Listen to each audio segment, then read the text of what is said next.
In the 1960s, gay people were already living on the margins of straight society, but the Stonewall Inn was for people who were on the margins of gayness: trans folks, feminine men, masculine women, sex workers, black folks, Latinxes, the poor, and the homeless.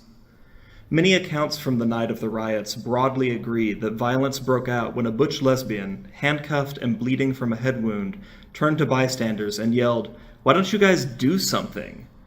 The riots went on into the night and over the next few days, and the song "We Shall Overcome" rang in the streets. It's widely suggested that the lesbian was Stormy DeLarverie, a biracial butch lesbian and drag king in the Village, but we don't know for certain, and DeLarverie herself has called it into question. We do know, however, that Marsha P. Johnson is important to the story. Johnson, a revolutionary black trans woman, sex worker, and iconic drag queen, got her middle initial P from the phrase, "Pay it no mind," which was the quip she delivered when anyone questioned her gender.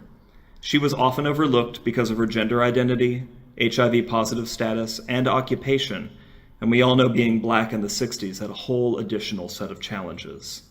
She did so much more after Stonewall. In 1970, Johnson and best friend and fellow trans civil rights advocate Sylvia Rivera, a Latina, co-founded the Street Transvestite, now Transgender, Action Revolutionaries, STAR for short, to fight discrimination against trans people, and a house was formed to provide shelter for trans people of color. Johnson and Rivera were often banned from taking part in gay pride marches by the organizing committees, since drag performers were then deemed to be giving the marches a bad reputation.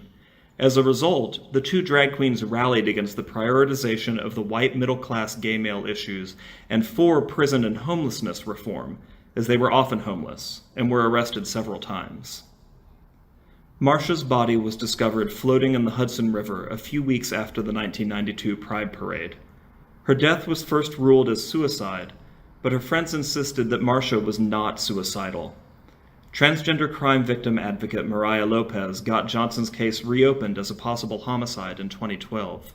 And just a month ago, it was announced that Johnson and Rivera will be honored with a permanent installation in Greenwich Village. New York City's First Lady, Chirlane McCray, told the New York Times that she thinks it is vital to include stories of activists of color like Ms. Johnson and Ms. Rivera in the Stonewall story.